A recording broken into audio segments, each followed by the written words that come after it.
Listening Test 3. Section 1. You will hear a conversation between two students about buying a used car. First, you have some time to look at questions 1 to 6.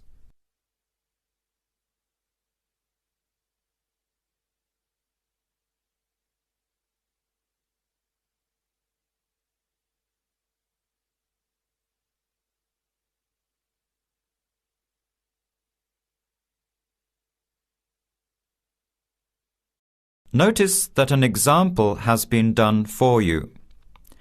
This time only, the conversation relating to the example will be played first.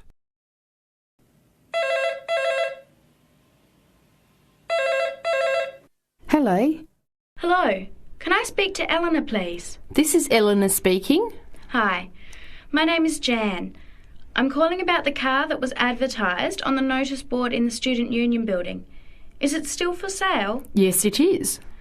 Your ad says it's a 1985 Celica, in good condition. The car is a 1985 model, so you write 1985 beside year. Now, let's begin. Answer the questions as you listen. You will not hear the recording a second time. Listen carefully to the conversation and answer questions 1 to 6.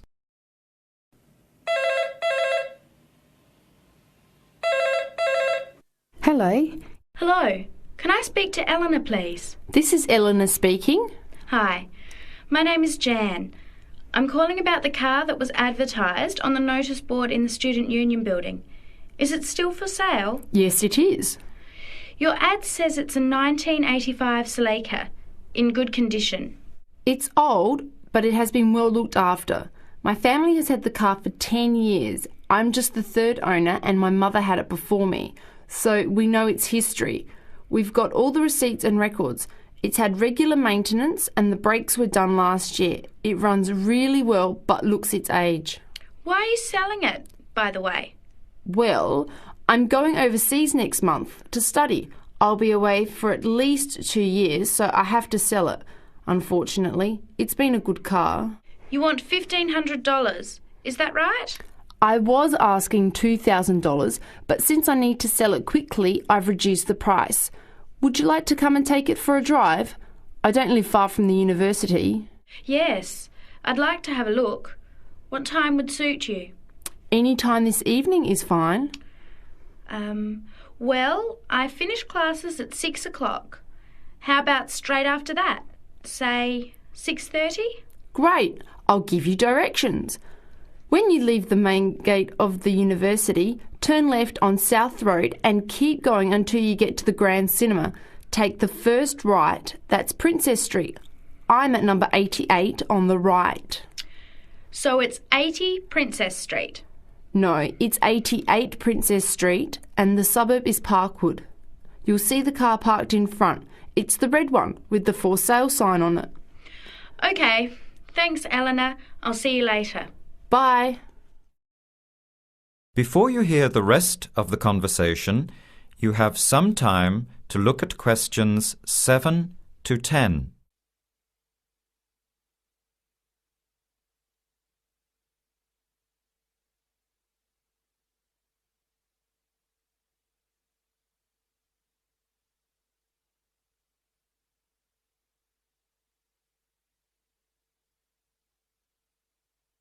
Later that day, at the university, Jan meets up with her friend Sam and tells him about the car.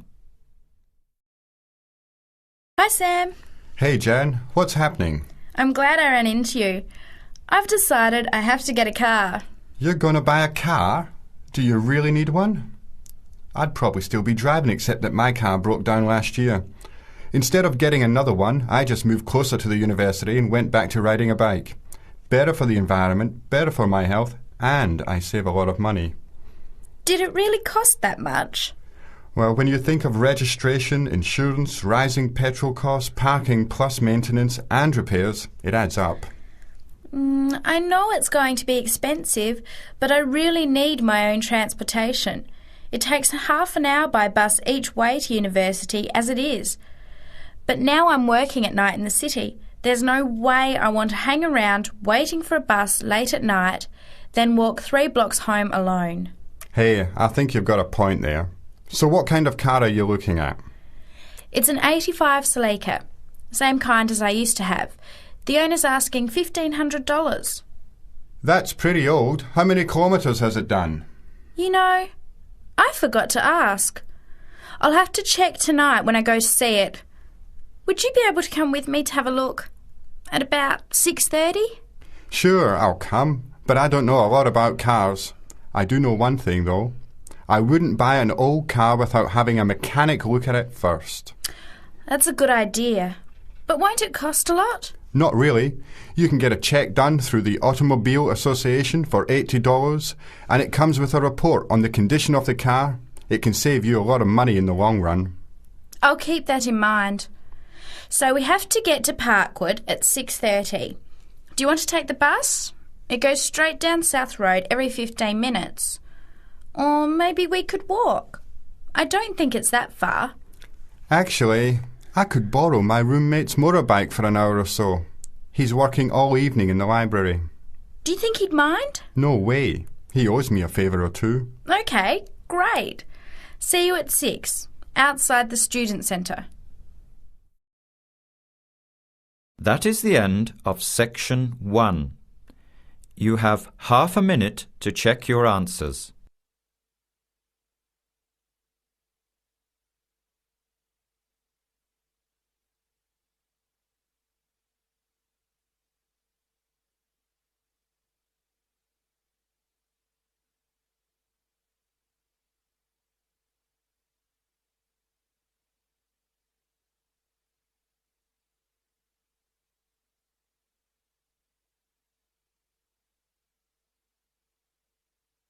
Now, turn to Section 2. Section 2. You will hear a guide giving instructions to a group of international students in Canada preparing for a whale-watching trip. Before you hear the talk, you have some time to look at questions 11 to 16.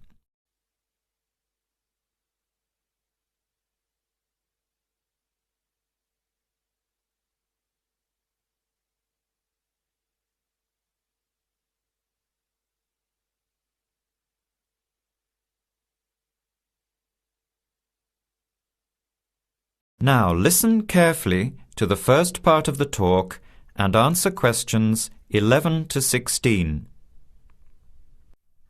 Hello, everyone. Glad to see so many happy faces on this wild and windy day.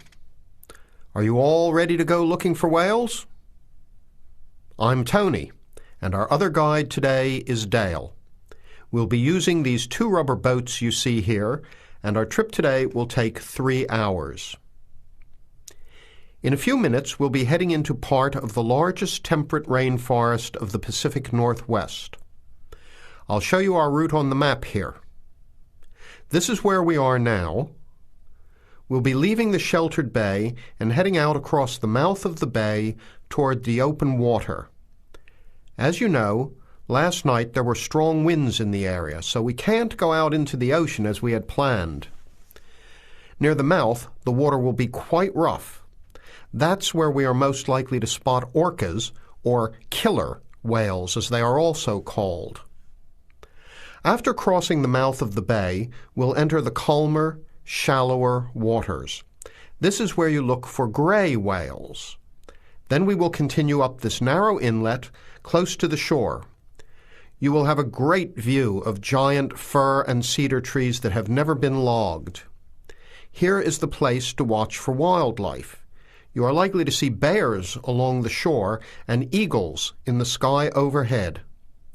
Right at the back of the inlet here are the hot springs where we will be stopping for an hour. You can have a soothing soak in bubbling hot water before the return trip. I'll tell you a little bit about the whales now, because with the noise of the wind and the engine, you won't be able to hear much out there. As we head out in the boat, we will probably see dolphins first. They are a grey colour and quite small, 1 to 2 meters long. They will swim right beside the boat, racing along and sometimes jumping out of the water just ahead of us. They swim very fast, and they are playful and curious. They're really fun to watch. The next ones we'll see are orcas, or killer whales, which are actually members of the dolphin family. They are 7 to 8 meters long, very fast, and they have sharp teeth. Some stay in these waters all year round. We identify them by the distinctive black and white color. They feed mainly on salmon in these waters, but the orca diet can include seabirds, seals, dolphins, and other mammals. They can be fierce hunters, and this is why they are called killer whales. We should start watching for them as soon as we get out toward open water. We're likely to spot the orcas from a considerable distance. Watch for the black and white marking and mist spouting from the blowholes on top of their heads. Just outside the inlet is where we will probably see gray whales. The grays are migratory. They pass through here twice a year, moving from far in the north where they feed to the warm southern waters where they breed. You are very lucky today because several have been reported in the area. Unlike the orcas, grays are solitary, except when you see a mother with a calf. The gray whales are much longer and heavier than the orcas, 14 meters long, and weighing up to 30 tons. The gray whales are filter feeders, gathering tiny ghost shrimp from the sand at the bottom. We recognize grays from their tail fins because each one is different. Once we find the whales, we'll come up as close as we can safely. We are allowed to approach the whales no closer than 50 meters, but that feels pretty close when you are in the presence of animals this big. You'll see mist coming out of the blowholes when they breathe out, and you'll hear a loud hiss. If we are downwind, we might even be able to smell them, a strong, fishy smell. Before the talk continues, you have some time to look at questions 17 to 20.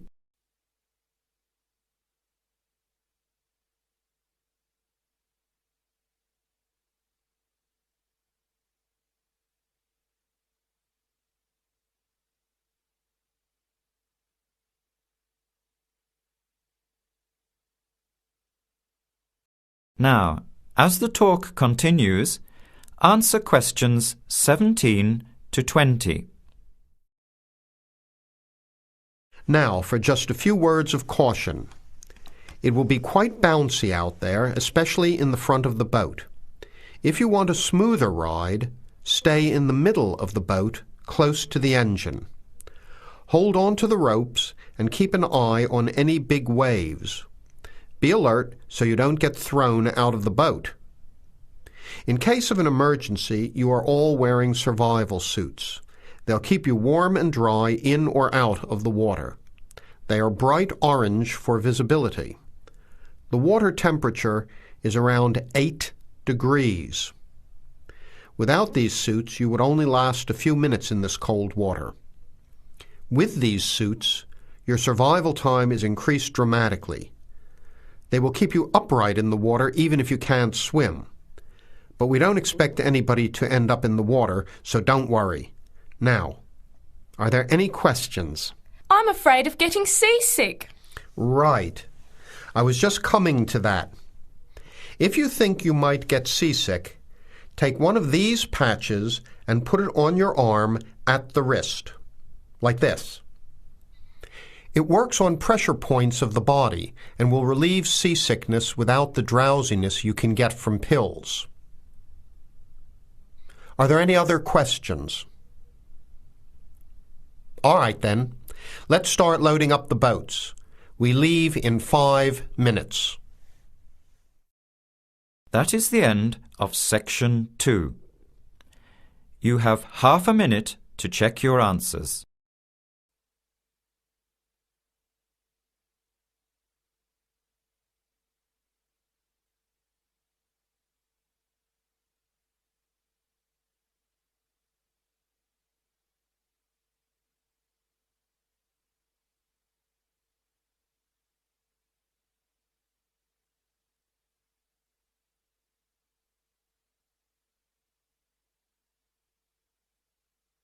Now turn to Section 3.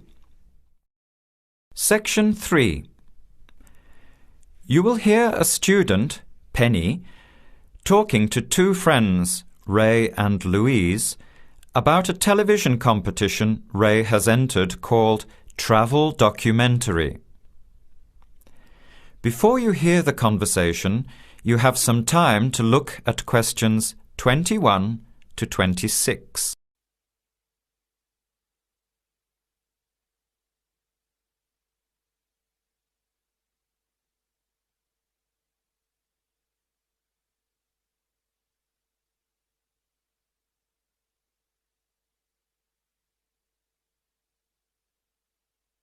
Now, listen carefully and answer questions 21 to 26.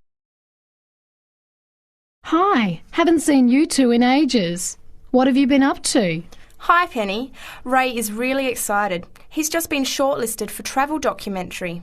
He could be off travelling around the world for 3 months. Travel documentary? What's that? You've never heard of it? Don't you watch TV? Well, actually, no, hardly ever. Especially since I've started working on my thesis.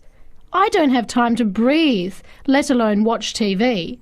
So what's this all about, Ray? Well, actually, it's a competition run by public TV. It involves my two great loves, travel and filmmaking. Is it that program where people are sent around the world making documentary videos? I have heard of it. Fantastic! So you've been chosen? Not yet. I'm one of 34 selected for an interview next week, so I've made it through the first cut. Yeah, there were over 200 applicants from around the country. Pretty amazing, hey? Well, I've been lucky so far. What's the next stage? 13 are chosen from the interview to do a 4-week training course in documentary filmmaking. Then, the 8 finalists get sent off with a video camera to travel around the world. Sounds incredible. What's the catch? The catch is that every 2 weeks you have to send in a 10-minute video from a different part of the world. It's broadcast on TV along with the work of 3 of the other competitors and judged by a panel of experts and the TV audience. So you're under a lot of pressure. Wow, I guess so. You mean you're on television every 2 weeks? Yep, that's right. But first I have to be selected. Do you have to have any filmmaking experience to apply? Some background in photography or video making helps, but you're not supposed to be an expert. In fact, you can't apply if you've already worked in filmmaking. We all get the same 4-week course, so we start with the same skills. Can you go anywhere in the world you want? Each competitor makes up his or her own travel plans and has to get them approved. Before the conversation continues, you have some time to look at questions 27 to 30.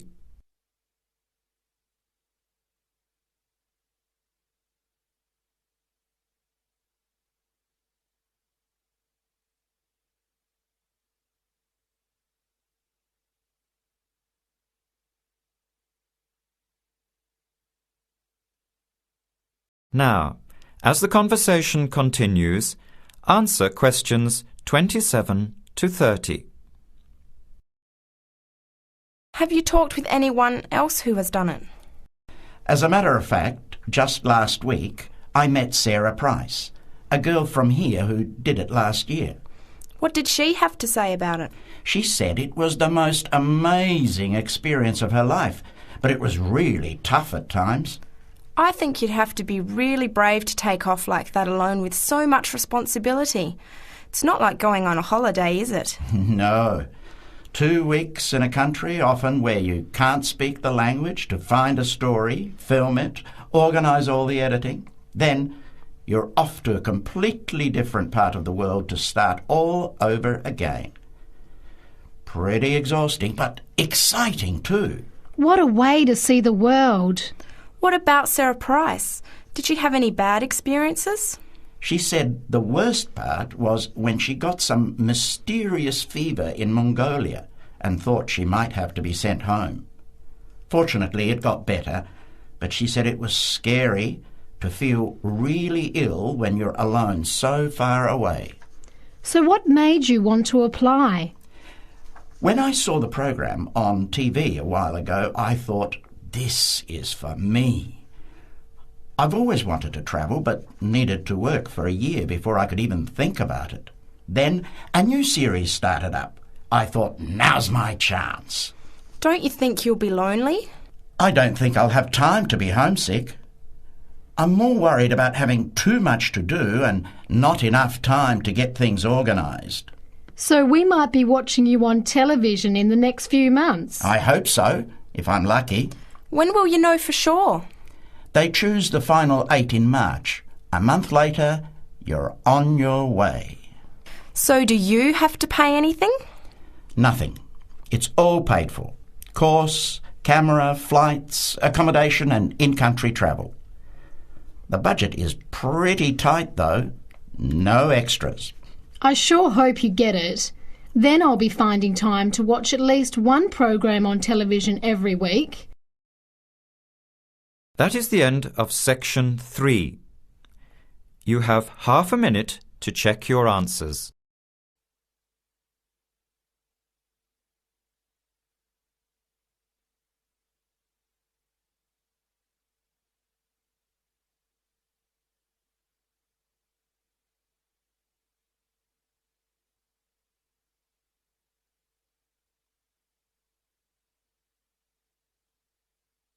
Now turn to Section 4.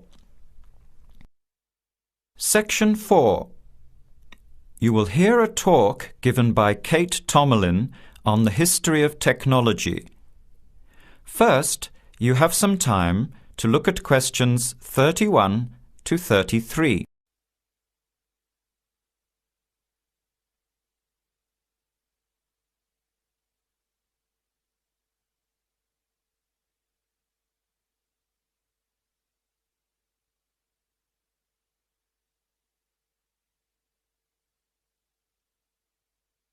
Now, listen carefully to the talk and answer questions 31 to 33.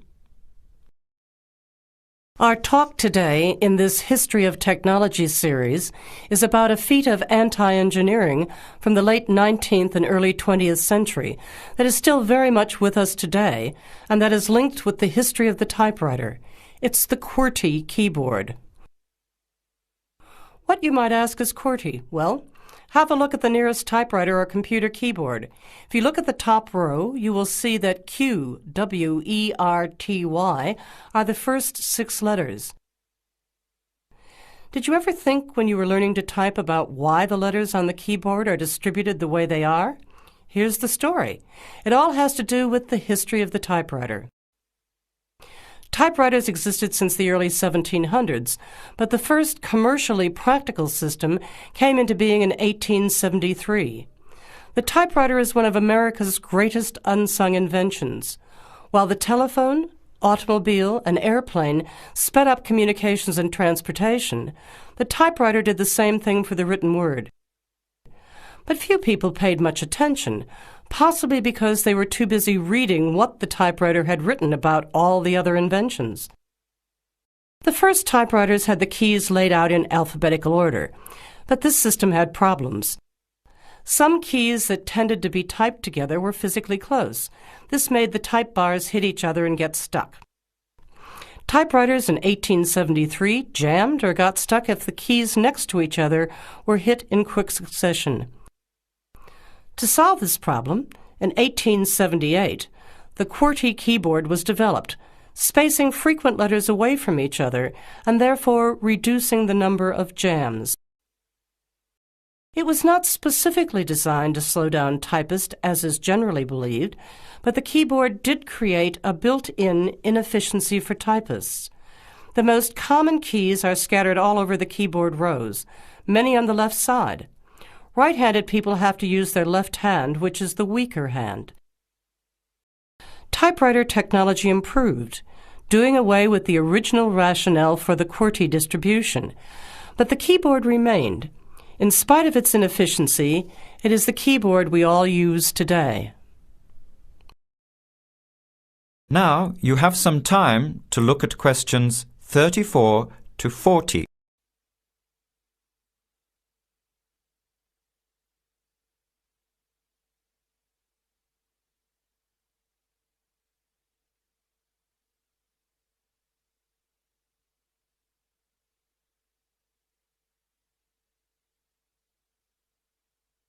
Now listen and answer questions 34 to 40. Already back in 1932, there was a solution to the problem. Efficiency expert August Dvorak came up with a new keyboard layout. His home row consisted of A, O, E, U, I, D, H, T, N, S, which includes all of the vowels as well as the most commonly used letters. On this keyboard, over 3,000 words can be typed using only the home row. In fact, 70% of all the work can be done on the home row, 22% on the row above, and 8% on the row below. The QWERTY keyboard allows only about 50 words to be typed without reaching for other rows. In addition, on Dvorak's keyboard, the right hand handles 56% of the workload and the left handles 44%, just about the opposite of the division of the QWERTY keyboard. This is an advantage for most right-handers. The Dvorak keyboard increased accuracy in typing by almost 50% and speed by 15 to 20%. How much labor did this Dvorak layout save? In one study, a group of typists was evaluated in the use of both keyboards.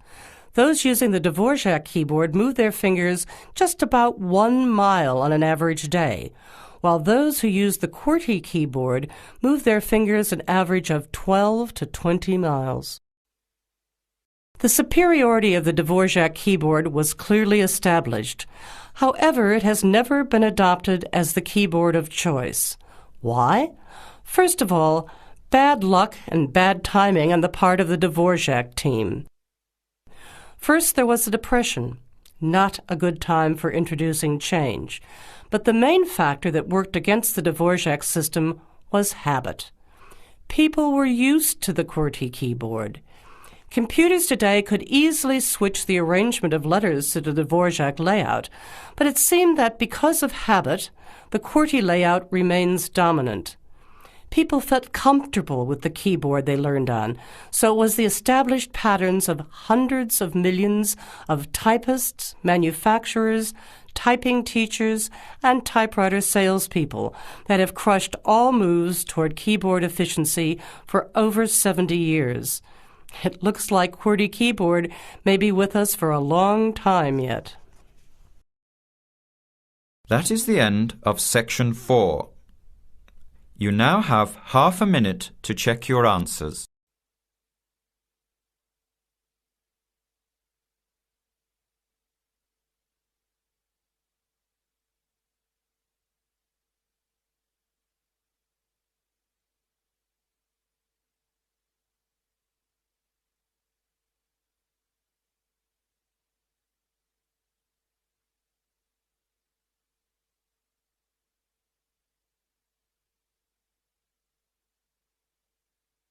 That is the end of the test. Now, check your score, but before you go on to the next listening test, look at the section in the book on how to improve your vocabulary and listening skills.